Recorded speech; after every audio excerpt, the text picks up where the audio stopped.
Bonjour à tous, aujourd'hui nous allons parler des moteurs de tondeuse et tracteurs de pelouse et vous montrer comment procéder facilement à leur remplacement par un moteur neuf.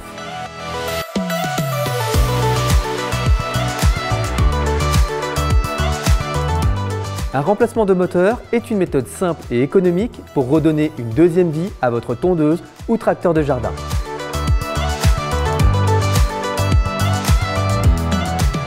Nous allons réaliser un remplacement de moteur de tondeuse. Pour cela, nous avons besoin d'un bloc lame, d'une clé plate, de 2 clés 6 pans, d'un tournevis cruciforme, d'une brosse métallique et d'une pince.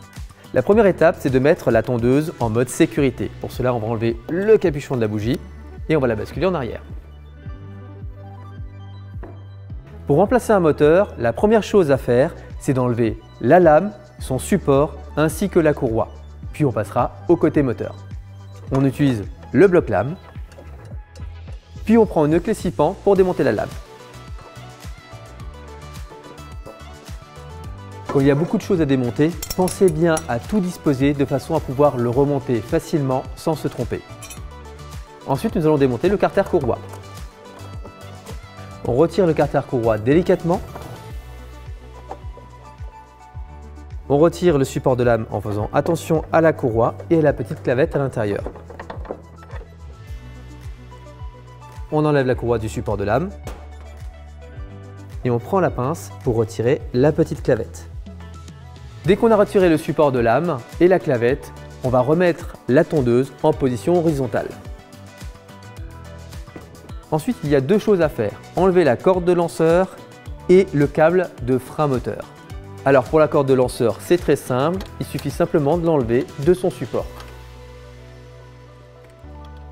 Et ensuite, on retire le câble de frein moteur. Pour cela, on va prendre une pince et venir appuyer sur les deux petites oreilles en plastique qui permettent de les sortir de son logement.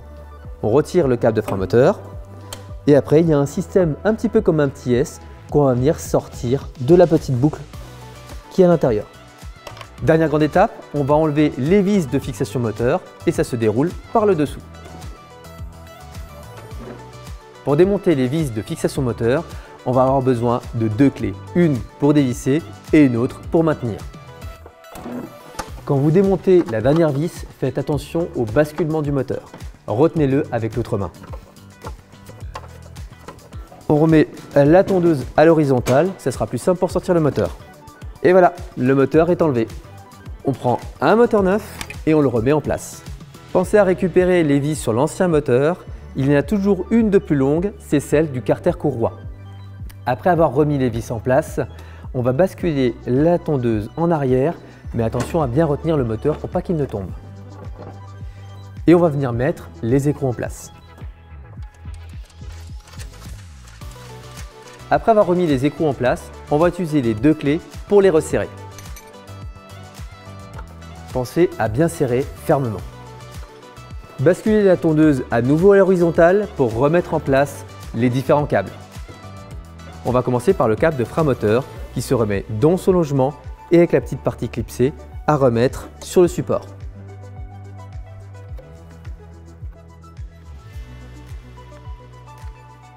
On va remettre en place la corde de lanceur et pour cela, on va débrayer la commande de frein moteur.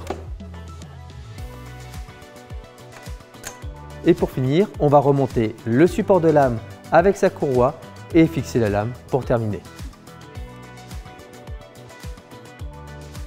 Par principe de sécurité, pensez bien à déconnecter la bougie sur un moteur neuf qui est très souvent déjà enclenché. L'une des premières choses à remettre en place, c'est la petite clavette qui va se mettre dans le vilebrequin et qui permettra d'entraîner le support de lame. Pensez à bien la mettre dans le trou le plus bas, le plus proche du sol. Lorsque la clavette est mise en place, on va remettre le support de lame. On pense bien à mettre la courroie en premier. Quand vous remettez le support de lame, vérifiez bien, il y a une rainure très profonde qui permet de mettre la petite clavette.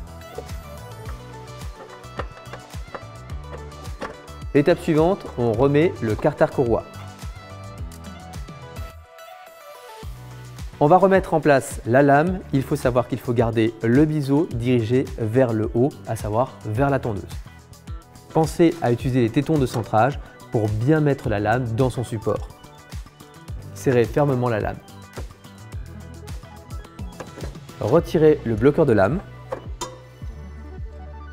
et on remet en place la tondeuse et le capuchon de la bougie.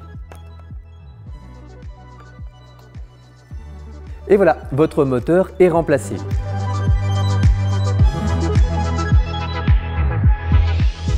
Nous allons procéder au remplacement d'un moteur de tracteur. Pour cela, vous avez besoin de différentes clés 6 pans et d'un cliquet. La première étape, c'est de retirer le capot du moteur. Il y a une goupille à l'intérieur et il faut débrancher le faisceau des phares. Ensuite, retirez le capot délicatement. L'étape suivante, c'est de retirer complètement le plateau de coupe. Il est généralement fixé sur 3 à 5 points d'accroche. Il y a d'un côté des écrous ou aussi de petites goupilles. Attention aux petites rondelles qui peuvent tomber quand vous enlevez les goupilles. Les écrous et les goupilles se trouvent tout au pourtour du plateau de coupe. Pensez à bien regarder et à tous les trouver. Et voici une goupille et sa rondelle, et à l'avant, nous avons un écrou. Pour retirer le plateau de coupe, il va falloir enlever les différents bras qui sont à l'intérieur des éléments. Vous déplacez le plateau de coupe en le tirant et la courroie sort toute seule. Maintenant que le plateau de coupe est déposé, on va retirer la poulie moteur. On va retirer entièrement le plateau de coupe de dessous du tracteur. Nous allons retirer l'embrayage et la poulie moteur. Pensez à déconnecter le faisceau de l'embrayage. Avec une clé 6 pans, on va dévisser l'embrayage. Une fois la vis enlevée, vous avez juste à sortir la poulie. La prochaine étape consiste à enlever tous les éléments qui sont accrochés entre le moteur et le châssis, à savoir généralement la durite d'essence, le câble d'accélérateur, ainsi que les différents faisceaux. Pensez à avoir un élément pour boucher le tuyau pour éviter que l'essence ne s'écoule. Ensuite, démontez le câble des gaz. On continue avec l'échappement.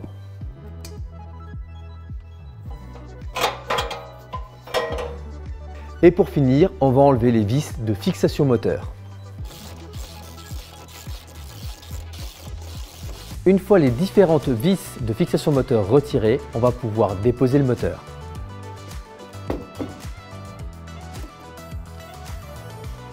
Pour la suite, vous prenez votre nouveau moteur et vous le remontez en suivant toutes les étapes à l'inverse. On va commencer par remettre les vis de fixation. Pensez à bien serrer les vis fermement. Pour la suite, on va remettre l'échappement en place. Pensez à vérifier que le joint est bien à sa place et en bon état. Le pot d'échappement est à serrer fermement. Ensuite, nous allons passer au câble des gaz. On va insérer à nouveau le petit S dans le logement en plastique. Et puis on remet en place le crampon de gaine.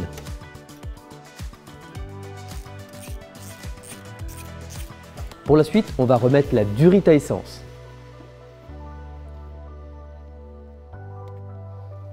Après avoir remis l'essence en place, on passe au faisceau. On vérifie bien que tout est en place et que rien ne manque. Dès que le moteur est en place, on va passer au remontage de la poulie d'embrayage. Il est toujours important de bien faire attention au sens de montage. Quand vous démontez les éléments, disposez-les de façon à pouvoir les remonter facilement. Nous allons remettre la poulie en place et l'embrayage. On va le faire en même temps car sinon tout retombe. Pensez bien à remettre le faisceau. On va venir refixer le ressort. Une fois que la poulie est en place et que le ressort est bien mis à sa place, on va remettre le plateau de coupe. Une fois que vous avez glissé le plateau de coupe en dessous du tracteur, prenez la courroie, avancez un petit peu le plateau de coupe pour avoir du mou, pour pouvoir se mettre sur la poulie moteur. Une fois que vous avez remis la courroie dans son logement, prenez le plateau de coupe, reculez-le afin de faire rentrer les bras dans leur logement et ensuite il suffit de remettre les écrous, les goupilles et n'oubliez pas aussi les rondelles. Une fois qu'on a remis en place le plateau de coupe et que tous les éléments sont bien fixés, on va remettre le capot du moteur. On pense à bien remettre la goupille. ainsi que le faisceau des phares. Avant de refermer le capot, pensez à bien mettre de l'huile dans le moteur car tous les moteurs sont livrés sans huile. Et pensez aussi à vous munir d'un kit d'entretien et d'un stabilisateur de carburant afin de rallonger la durée de vie de votre moteur.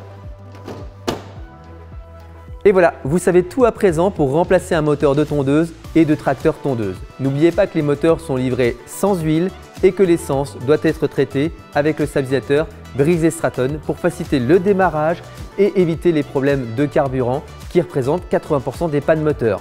Je ne peux que vous recommander de prendre en avance un kit entretien pour faire la révision de votre tondeuse. Pour toujours plus de conseils d'entretien et de vidéos de démonstration, suivez-nous sur 190cc.fr et sur nos réseaux sociaux. À bientôt!